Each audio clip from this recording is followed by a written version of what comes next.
I started in photography in August of 2017.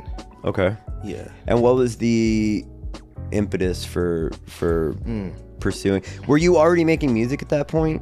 Have you been making music since you were a kid, so basically? I started making music in high school. Okay. So like how that happened was I went to high school and they made a few the upperclassmen that graduated before me, like around like 2010. I graduated in 15.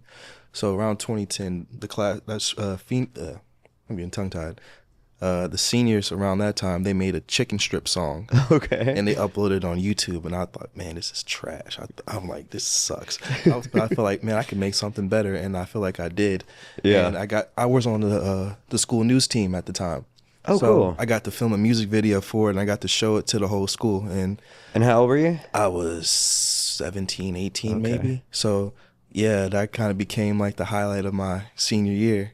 Like there's times I would run into classmates and they was like, yo, you remember the chicken strip song? Yeah. Yeah, I remember. That's funny. Yeah, but that was like the first song I actually recorded, and I just started getting more into music. And you made a music video for it? Yeah. That's cool. So you were kind of you started them both basically at the same time. Yeah, kind of got my foot in the door through school news. That's awesome. And so then, did you go to college? I went to BRCC for like a year. Okay, community college. Yeah. Yeah. What did you study while you were there? Entertainment technology. Okay. Yeah. So I actually did a similar. I was at UL, and then I took a year off of UL to go to a community college in Lafayette. Yeah. Called South Louisiana Community College, because they had all like filmmaking, like editing and production and acting and screenwriting. And they had all those classes that UL didn't have at the time. Now UL, as soon as I left, UL kind of developed a film program. But yeah, I found this to be really cool. And you did that for a year. Yeah, You were living in Baton Rouge? No, I lived in Covington, and I would commute like 3 times a week. Oh, wow. Yeah. Cool. And then at that point, had you picked up a camera? At that time, I didn't even own a camera. Okay. I was just, at the time, I wasn't doing anything. Really, I had no access to anything. I just kind of, my resources outside of high school kind of restarted. Okay. So I had to find whole new resources. And shortly after my tenure at college, after I dropped out, I got into this place called Launch Model and Talent, which I wanted to pursue more acting. Okay. And I did that for 6 months, and it kind of just slowly kind of whittled away. Mm-hmm. And I got into a relationship. You know how that goes. Mm-hmm. You know, and distractions. Yeah. And then shortly around 2020, just before COVID, I signed up for Central Casting. Okay. Yeah. Yeah, this is a month before COVID happened. So COVID happens, the world goes to shit. I'm like, damn, I just signed up for it. So this is what, 5 years ago, huh? Yeah, 5 years ago. And you're already taking pictures at this point. Yeah, and you'd had a couple gigs as an actor, model. Like, had any of that panned out at that point? So at that time, I started photography already. I was doing photography in 2017. Okay. And that's kind of how I met my then girlfriend, kind of as a photo shoot. And we just hit it off at that point, but we're no longer together, just saying. But yeah, so I started doing photography in 17, and then I always the end goal was always cinematography, movies.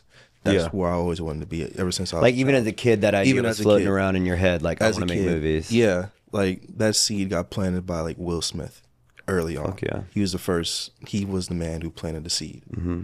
You know, like, keep my wife's name out of your fucking mouth. You know what I'm saying? And speaking of manifestation, I actually got to work with him. No way. Yeah. Tell me. So, man, I worked on Emancipation as well. Really? Yeah, that was the first like feature film I worked on.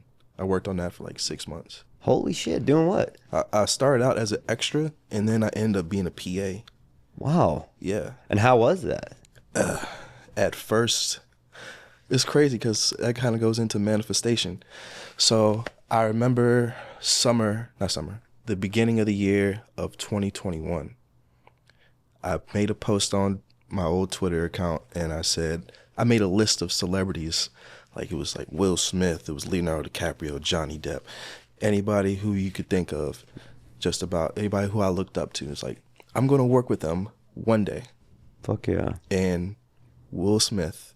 That movie came up to me around May, like they were working on Emancipation, and I got booked for it. Literally, Wow. like 5 months after making that post. That's wild, huh? Yeah, And did you get to meet him and everything? I did, but it was kind of a Brief. yeah, pretty brief. But also, I got really like starstruck. That was Clammed up a little bit. yeah, but like Emancipation was a pretty heavy movie, you know. So, Very heavy. yeah, so like my little part was I was up in this thing called a red Hannah, and I had like whiplashings on my back. I was bloodied, and just yeah, it was really Was that it like? was real emotional. Yeah, I guess so, huh? Yeah. Were you prepared for that going into it? Did it? No. Well, once they brought us all on like the set before we even started shooting, they kind of just assigned us our positions, what we were going to do, and I knew I was going to be up there, and I got a pay bump to be up there, so I'm like, yeah, I'll do it, no problem. Yeah. But once we got on set and they started putting the makeup on, and then they started putting the prosthetics on and The lashes and the yeah, whole thing. the blood splatter. That's where it really started like getting real emotional and heavy. Cause Do you remember what you were feeling in your body? What was going through your mind during that time? felt like I was kind of like it's real like spiritual, man. It's like I felt like I was reliving like my ancestors past. Oof. And like I got emotional, man. Like I was crying. I'm trying not to get emotional now. It's No, still yeah. kind of heavy, you know. Just like the blood is cold, man. It's like you're not feeling the heat and like the actual whip, but it's almost like a ghostly whip being lashed on you. Oof. Yeah. Did you? And then I'm standing in front of Will Smith looking like this. I'm getting stares from everybody because people saw me come in. I was dressed in regular clothes. Yeah. And now I'm looking like this. And it's like, whoa. Shifted the whole attitude of like, okay, now we know what we're doing. Did you feel that it was good? What you were like? That it was like, I guess, was it like artistically? Did you feel that was a good like a good thing to do for you, or did you feel like it was like all difficult and all like you know what I'm saying? Like, was there some sort of like artistic gratification from going through that? Or I guess seeing like the final product is like, I'm one of those guys. It's like if you show me the vision of what you're trying to go for, the story, what you're trying to go for, Mm-hmm. I'm all aboard for it, you know. But in the moment, it was just like, it was real heavy, real emotional. yeah, in a negative way, No, or just sort of everything. It was just like spiritually kind of overwhelming. Yeah, I 'Cause can it's imagine. like- I It's mean, I one, can't really imagine, but yeah. yeah, It's it's a lot, man. Just like just knowing the history behind it, being in the South, you know, we got that history is just here. There's Yeah. no getting rid of that, and it's still like a scar that like that's noticeable today. yeah. So I feel like I was kind of like embodying the scars of that. It was That's real heavy, yeah. Yeah, it was real heavy. And this was 2017, This was 2021. 2021. Yeah. Yeah, summer of 21. And that whole film it was a lot of shit going on in that film. Not necessarily just like what I was doing, but like the weather was horrible. Yeah. Like horrible. Like it rained constantly. We had a Hurricane Ida that happened. Oh, sure. Yeah, so the film got set back a couple months because of that.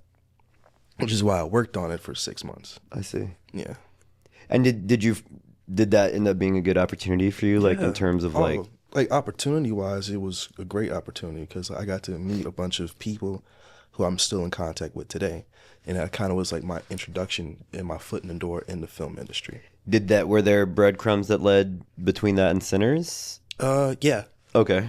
yeah. Tell me about Sinners, man, because like one, I went to see Sinners. First of all, heard a lot of buzz about Sinners. Yeah, And then I was at a concert for a friend of mine's band, Izzy, and a woman I know who's a bartender she was hanging out with one of my musician friends, Noah, And dude, she went off for 30 minutes just about how unbelievable Sinners was. Like, she'd seen it 3 times in theaters. She was like it made me like hearing her rave about Sinners made me like love movies. It was like one of those things where it's like, holy cow, you know, like because it's so easy to be cynical about movies and entertainment, but like it really does make a difference in people's like it shifts the culture. Like it in fact, and you know, like for me, I guess it's, I don't like to speak too much on like the problems of America and the world because I don't know that I don't have any solutions other than like love, I guess. But like, I think hearing her talk about Sinners made me realize how much films really do shape culture. They like, do. And how much it helpful for me to watch Sinners to be able to understand like it's almost better to talk about these impossible problems in metaphor and art than it is to talk about it in politics or in, you know what I'm saying? Like it allows like, it's not coming at you from a place of like arguing anything. It's just portraying a truth in, I don't know. I just love the metaphors of Sinners. It was so interesting to see. It's a rabbit hole, man. Oh, dude, it's crazy. That movie is so good, and just the music is so good. And I feel like very rarely do I see a movie that like I have never seen anything like this before. You know what I mean? Yeah. And that movie was like, that's what I appreciate about it. It's like me as like a cinephile, man. I appreciate movies that are original. Yes. And living in today's society with like how movies are made, it's a lot of formulaic bullshit. Yeah, it's mostly comic book adaptations and reboots. Yeah. That's really well. That's what's cool about this is it felt. Scope wise, it felt like, and in fact, they're doing like 6 more, right? And I don't think so. I'm not sure. I think my understanding is that there's a whole cinematic universe now that Ryan Coogler's doing with the Sinners world. That stretches throughout time and everything. From what I heard from Ryan, I think he's trying to do just like a one-off, which I'm personally cool with. But if he chooses to do a franchise out of it, because there's so much. What I heard from Ryan. So tell me about Sinners. What was your experience in that? Okay, so when I first got like the call for it, it was like it wasn't even called Sinners. They were calling it grilled cheese, kind of. Yeah, a little. And who knows how NDA, that came. He could have been eating a grilled cheese sandwich. Like, let's just call it that for right now. But like working on it, we had no idea exactly what it was going to be, and I almost wasn't even going to be in it. Because like they were looking for people with natural hair, which I check off on that. Yeah. But I have so much hair to where it was like my hair was a problem.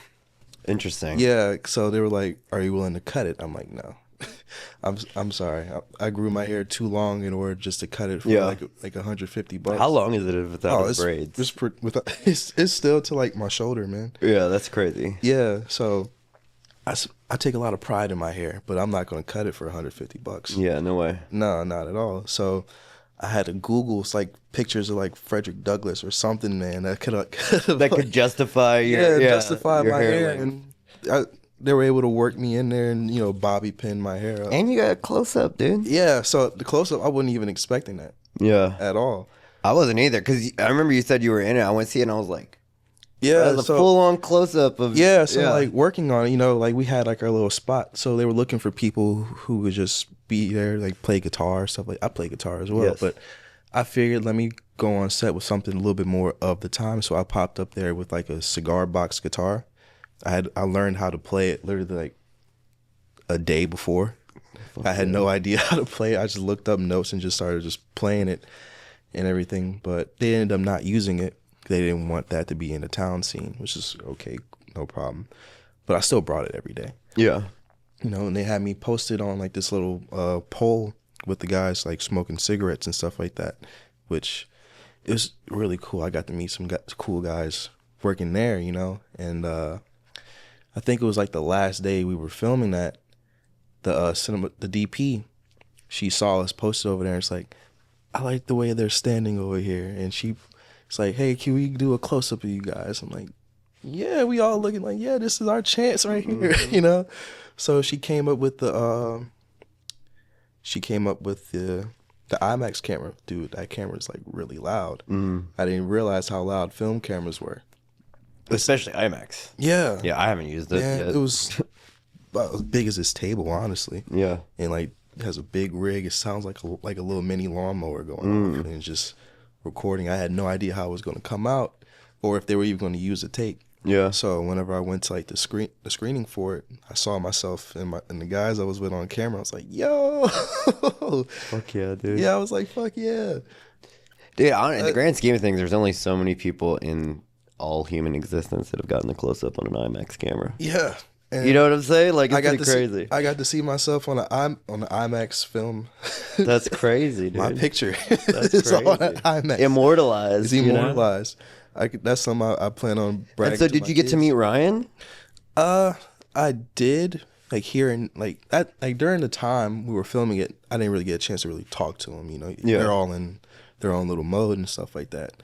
I kind of just wanted to be like in the cut, just kind of watching, observing. You know, I didn't want to be seen, but not a distraction. Yeah, that's always an interesting balance too. Like as someone like when you're working on a set, you're a fan of. Yeah. But you also want to be cool, and you don't want to like. Yeah. You know what I'm saying? Like you want to get close and you want to see everything, but you don't want to be annoying. Yeah. Yeah, like I learned that on like Emancipation. Like I want to like talk to Will Smith, but at the same time he has to get in the character. Mm-hmm. And I learned also about Michael B. Jordan. It's like during what's he like? How was that? So during his filming of that, it was like he came off like real standoffish. Okay. But I didn't know the character of Smoke at the time. And you see, once you watch the movie, you see Smoke's character. He's like real tough, like don't fuck with me type of guy. Mm-hmm. You know. Now it makes sense. Yeah, he had to kind of carry that, or yeah, he had to. Yeah, in order to stay in that, you know. But I'm sure he's not like an asshole in real life. You know, yeah, he doesn't come off that way, at least from what I've seen on like his. Well, also, I mean, like media. I think that like for me, I think I tend to take like the craft. I have a lot of like. I tend to think like everybody has their own process, and I have a lot of risk. Like the first thing we're doing is making this movie. Yeah, you know what I mean. You like, gotta be in character. So whatever it is that you got to do that. Mm-hmm. Yeah, you got. You know what I mean? Yeah, like kind of like method act. You know, like not necessarily go full Daniel Day-Lewis with it, but you know, but I mean, even if you need to, you have to, like you know, like I've had experiences with actors that on a interpersonal level were, let's say, difficult to work with, and their performance was incredible, and I would absolutely do that again. Do you know what I'm saying? Like, and I'm not. They weren't doing anything like inhumane or just just like diva-ish type or standoffishness or what. You know what I mean? Like they're not like they're not here to goof around. They're like. Yeah, they're locked in. You know, they're locked in, and like maybe even like it's difficult sometimes, but then you see the performance and you're like, okay. Yeah. You know what I mean? Like, I respect that. Like, you have to, great actors they have to create their own space around themselves to be able to focus on the character and what it is they're doing. So that's interesting. I mean, he's an unbelievable actor. Yeah. And 100%. He carried that, both parts of the movie so he unbelievably well. Yeah. Yeah. Once I got to see the final product, how everything was going out, it was amazing. Yeah. Like, even at the time, like, I knew it was a set of twins, but I didn't get to see that part of it because I was only on set for 3 days. Okay. So my scene was. And how'd you get the gig? Was it through your casting? It was a different casting company. It was through Caballero. Oh yeah, I like them. Yeah, and I've worked with them on some commercial stuff out of New Orleans. Yeah, Caballero. They reached out to me about the part and got it from there. Fuck yeah. And then you also ended up doing some photography at the screening. And were you able to take pictures while you were on set and that sort of thing, or no, not on set. Okay, but that's kind of one of that's another little goal I want to do. I want to do behind the scenes for movies and stuff. I learned about that working the Emancipation set, like still photographers. That's kind of what they do. They take photos. Set photo. Yeah. I would love to do that. Yeah, it's a cool job. Yeah, I would love to do that. I love to do because you do behind the scenes, but then you also do like posters. You do like portraits. You do like there's so many and set photographers are cool folks too. Like they really have they get to just watch everything. Yeah, it's like that's kind of their job. Yeah, they get to like capture a little like the actual world inside the set. But also so. from what I know, is your focus is you want to do cinematography, right? That's the and tell me about your photography style, because I think your photography style is very, very stunning. I'm wondering, is it what are you thinking about when you go into a like how are you approaching photography? It all depends on like what I plan on capturing that day. Like if I'm gonna go out and do street portraits or life, I feel like I want to capture more of the landscape, or it's kind of, sometimes it could be kind of sketch, just approaching people. Mm-hmm. So I kind of just, if I am capturing people, I like to be friendly and just like, hey, you mind if I take your portrait? Or if I have to be kind of incognito, just try to just capture it and just ask for forgiveness later. Yeah. You know? Oh, that's how I'd be, dude. Yeah. I kind of learned that method of like just shooting events, just being polite to people. But I really like to do more like editorial portrait. Yeah, editorial, creative portraits and stuff like that. That's kind of where I want to do, or like album covers. I really love album covers, man. Yeah. If you could tell like a great story with just a still image. So I kind of approach that. It's like I try to tell a story with just one image instead of a moving image. If I could convey an emotion or a feeling from one image, I feel like I've done my job right. And then if I could communicate that with the actual moving image, that's even better. Yeah. You know, that's eventually the end goal. I want to be a filmmaker. Yeah. You are a filmmaker. I am a filmmaker. Yeah. That's another thing, fixing the language. Of like, we always it's hard, man. I mean, for so long I called myself an aspiring cinematographer. Yeah. I want to be a director. Yeah, but once I figure out, man, you could literally make a movie on your phone. Yeah. Dude, we're all filmmakers. Yeah, we're all filmmakers. Yeah. And I honestly, like, I don't know. I really don't. I mean, I called myself. For me, my story is I decided I was a cinematographer. Yeah. You know what I'm saying? Like, I decided I was a director. Like, nobody's going to come and be like, hey, dude, you want to be a cinematographer on my movie? You know what I mean? Like, if you're not out there claiming it, nobody else is out there gonna claim it for you. So like I kind of feel like I took like this I like to call it the Stanley Kubrick method. Mm-hmm. That's what I like to call it, because I'm a big fan of Stanley's work, and he's a phenomenal filmmaker, director, cinematographer in his own right. And how he got his start was being a photographer, and he shot on film. So I figured, if I have limited frames, can I tell a story with these limited frames? So that kind of inspired me to learn film and start from there. But I did want to get a digital camera, but I didn't have the budget for it. Yeah. So I got like a little Canon AE1. I love that camera. I broke 2 of them before I got it right, so 3 times the charm. Yeah. That and a Polaroid camera, and just went crazy with it for like a few years, up until like I got some better cameras down the line, and I was just. And now you've been shooting with the RB67, is that right? I shoot with the RB67 now, and a Contax RX. At the end of the day, I just fell in love with film. Yeah. Just by working with film cameras, so I like to call myself kind of a purist in a sense. Yeah. But yeah, I need to connect you with Levi and Alejandro. Yeah, I actually got to work with Casey. Yeah, I got to work with Alejandro. Okay. We worked on a short film, I want to say back in November. But amazing. Moreno? Yeah. Yeah, dude, he's my go-to DP. I love him so much. Yeah.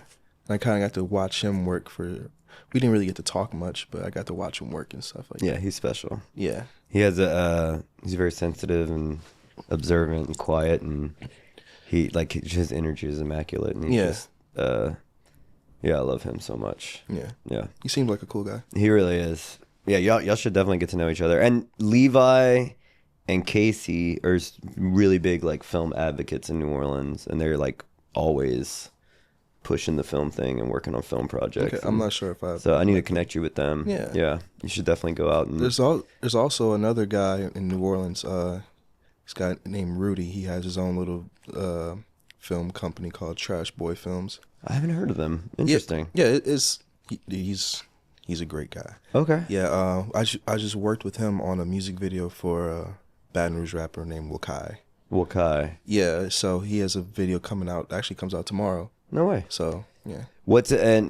They shot it on film? Yeah, we shot good. Actually, most of it on film. What'd you do on the music video? So I was just like another extra. you know, but I also got to shoot some BTS as well. Very cool. Yeah. I like that you are playing music behind the camera and in front of the camera. I think that's really cool. Yeah. And I think that's kind of like, I feel like that's the new wave of filmmakers too. Man, people who just do it all. I've gotten more opportunities with the camera in my hand than anything. So that was kind of like my... I feel the same way. Like the camera has been a passport for me to go places. Yeah, it's been an amazing passport. You know, I even got to... Actually, recently I went to Clarksdale to shoot for like the little Center's premiere in Clarksdale. Yes, I saw that. Yeah, I just popped up with my camera. I didn't like have no credentials. Yeah. Well, dude, I went to a Modest Mouse concert last night with this camera, and I was able to go wherever I wanted to go. Yeah, like you pop with up that. Yeah, if as long as you walk in and you got your camera going, everybody just assumes you're there to, or like no. Yeah, it's like a pass. It's like a. It's funny. It's like a pass, like an incognito pass to anything you want to do. Yeah, sometimes you kind of just like gotta act like you belong. Yeah, dude, I've learned that is facts, dude. Absolute facts. Like, especially if you have like a big camera, you can go anywhere. Nobody's gonna tell you shit. You know what I mean? Because clearly this dude's here to shoot something. That's cool, man. And then you tell me about like, I guess. Well, the other thing, too, this is the Movie Media podcast. We just had a meeting. It looks like you're going to become doing some work with Movie Media, which is exciting. Yeah. And we create a lot of content for a lot of different folks. Tell me about, like, what it is that... What's next for you? What are you trying to... what are you hoping to build towards getting to that Stanley Kubrick level? Like, how do you see it playing out? And what is it you're trying to get to? I always say like the end goal is always to be like in the movie industry. Mm-hmm. That's always the end goal. But I also am fascinated with like documentaries and documentary style films. Yeah. So I will want to do stuff like that. You know, I have like a couple places that I feel like their story needs to be heard. Like there's a vinyl shop in Baton Rouge that people need to know about. This place. It's really... What's it called? Tell me about it. It's called Classic Vinyls. It's on Coursey Boulevard, 11903 Coursey Boulevard, Suite A. Shout out Classic Vinyls. Shout out Classic Vinyls. That's your camera there. That's my camera. Yeah. Shout out Classic Vinyls, the guy who owns it, John. Really dope guy. Also, Novak deserves like a story. I'm sure they probably have some, but I feel like Novak needs a shout out. I just worked with Novak last week with one of their students' projects. They were doing a documentary on birthing centers for Black women in Louisiana. Yeah. And it was really, really powerful project. My friend Misty Talley is one of the mentors there this year, and she invited me to go help with that project. Places like Novak is really important for, especially out here, if you're really trying to do something in film.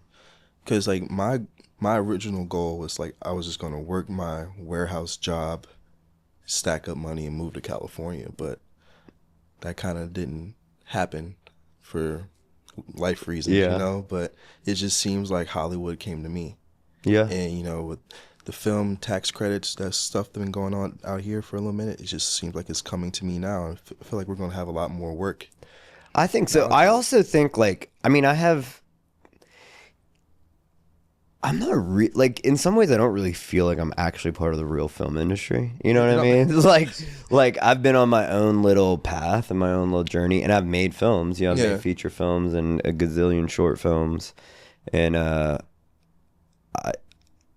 definitely consider myself a filmmaker and an artist, but I don't necessarily feel like plugged in. I'm not union. You know what I mean? Yeah. Like I don't work on the big Hollywood stuff. I do indies. I do commercials, content, all sorts of other stuff. Kind of been like wiggling my way into the industry from the outside. And I think there's a lot of truth. Like where Hollywood did kind of come to us. You know what I mean? Like I've been able to have a career as a cinematographer while living in Louisiana. Like that wouldn't have even been in the realm of possibilities 20 years ago. Yeah. You know what I'm saying? Like it just, you would have to move to LA. Yeah, like we even have we have a film studio out here. Yeah, it's a bunch actually. Dude, Celtic's right there. Yeah. There's stages in New Orleans. Yeah. We have, the crew in New Orleans, like, is awesome. Like the infrastructure is there, anything you need. Now, that being said, a lot of my friends who are in the industry and their work is like crews that are really suffering and struggling right now. Like the industry is deflated in a big way. But the studio model, I'm not part of the studio model. Yeah. You know what I'm saying? Like, I think folks, like, I think this is the new wave of, like, people do it. I want to work with smaller crew. I prefer working with smaller crews. I like the way the indie world. Every time I had an opportunity to gaff on a bigger movie and work as an electrician, and that was the biggest movie I ever worked on. And from where I'm, like, you're coming at it, like, for me, I've been dreaming of making movies my whole life, and I have a bunch of friends who, are aspiring to get to that point where we can make theatrically released movies and all of that stuff. And then you actually get onto a movie set and you see the amount of waste, the amount of money that they just set on fire, and like the big machine. And no doubt that's a way of working, you know what I mean? Like, it's important.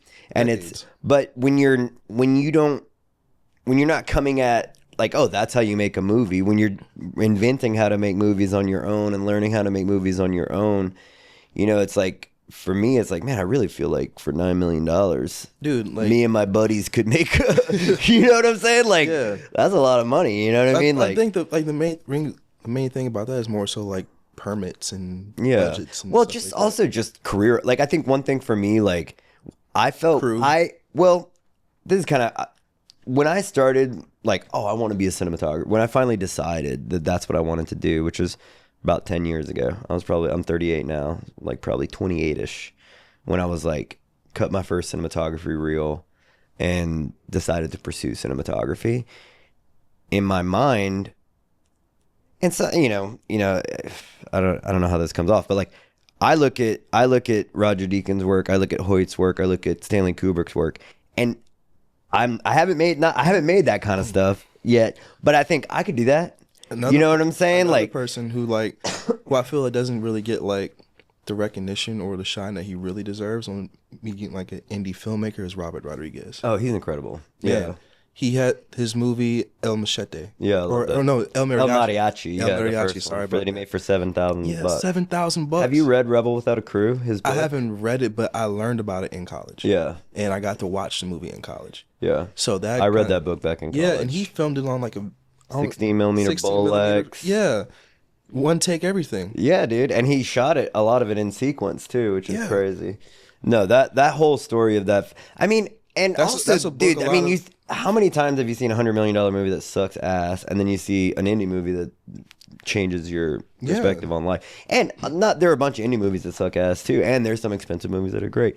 There's no like rules or whatever. There is no rules, but there's certainly not a rule that prohibits us from making good movies for not a lot of money. Yes, there is.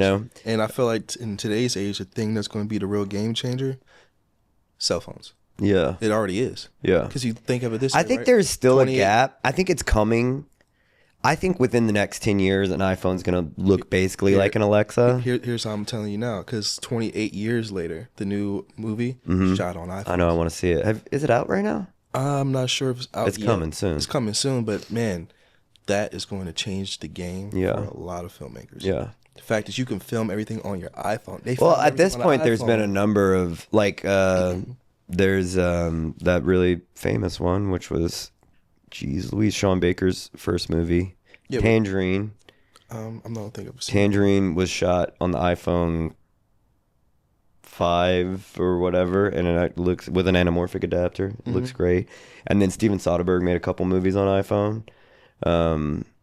People have proved the thesis that it's doable. Yeah, I mean. You don't necessarily need a budget for like a. Well, the reality too, like anymore. For me as a cinema, like when you're a filmmaker and you watch movies, it's sometimes it's hard to like not be super critical of everything. Yeah.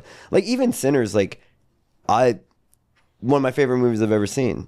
Not the way not cinematography wise, it's not my style of cinematography. You see what I'm saying? Like it's a little bit different than what but that's good. You know what I mean? Like it's a totally like, I guess what I'm saying is cell phones, I think we're like very close we went from like there being, oh, this isn't even in the same universe, to like, holy shit, with the right adapters, a cell phone can look just like a cinema camera. Yeah. And then like, I feel like in 10 years, cell phone, you won't even need adapters. It's gonna be like, I think, and then also, dude, with AI and the stuff that's happening now, I think this 28 years later is really going to change the game. Yeah, I think this so. Is going to be that real stamp in the mold of iPhone movies. Yeah, I think so. Now, if they would have edited everything on iMovie, that'd have been crazier. But I don't, well, but also, I mean, I was just a little joke. But I really do like. There is nothing stopping. I mean, like, that's not what is going to stop you from making a great movie. You know what I mean? Actually, the other thing I've learned trying to make, like, for instance, the first feature film that I did was this film called Sunday Girl, and we shot it back in 2017. And I actually really love that movie. I hope people watch it. Like, it's out there on what's it called? Amazon and Tubi and everything. Sunday Girl. And we made it for $80,000 in 10 days in Lafayette, Louisiana, and it was like a labor of love. And after I made that movie, I was like, geez, dude, movies are hard. Like, making a good movie is impossible. Like, it was one of those, like, I need to be making my 10th movie to even be able to really, like, you know, like, it's everything that goes right in a movie is invisible. The only things you notice are if anything goes wrong, you know what I mean? And there's a million things to get right, you know? So it's like, in my view, the challenges of making a movie good are not technical. They're story and spiritual. And one thing I noticed in my journey is like, the thing I wanted most out of filmmaking was the career, if I'm being totally honest. Or like, you know, I've had to kind of like check my ego on a lot of that stuff, going back and trying to like, you know, like I was trying to become a great cinematographer. It wasn't coming from a place of like, oh, I have this story that I need to tell. It was like very much craft first, you know what I mean? And like, and as a cinematographer, to be fair, you know, you're not writing the script. You're not, like you're at the service of, you know, like you can only, this is the project I'm doing. I got to make this as good as I can, you know? And I've been extremely blessed to like work on some great shit on some great scripts with great actors and great folks and great directors. And, but yeah. And the more, I guess like the beginning of that thought was when I got started, I felt closer to Roger Deakins. Now I feel like he's a million miles away, you know, because you get to, the more you work, you're like, okay, it's not just about being able to make the image great. It's also just like life and opportunity and career and experience. And see, like, you know what I mean? Like your path is going to have its own. I don't know. I feel like for me, man, it's like, since I've started, it's like now it's all obtainable. Yes. It's like they're really just a reach It's away. right there. Yeah. But also, I mean, I just feel like but if I'm being kind to I have made you know, I've grown. Yeah. And I do think I'm going to make, now I've come to a point where now that I'm more focused on directing, there are some stories that I have that I'm like, I really need to tell. Like, it's more about the story than how it's going to look or how it's, you know what I mean? Like, or whatever that is, you know? What is, I guess that's I guess the other thing too, while we're here, is just, I want to invite everybody to follow along with this podcast and to follow along with Austin's story. And hopefully this will be the beginning of our work relationship. And we do a ton of work here at Movee Media, and it should be a good opportunity for you to log a lot of hours shooting and editing. And that's what I'm trying to be a part of. You know, iron sharpens iron. Yeah, absolutely. So we're excited to have you on the podcast. Thank you. Where can people find you and check out your work? Yeah, so I'm mostly on like Instagram a lot. So my Instagram is at AfroHippie. Okay. AFROHIPPY. No IE. Okay. Yeah. HIPPY. Very cool. And I have a YouTube channel as well, The Film Crew, KREW. And how long have you been doing that? I've been doing that for like a year. And how's that been? Yeah.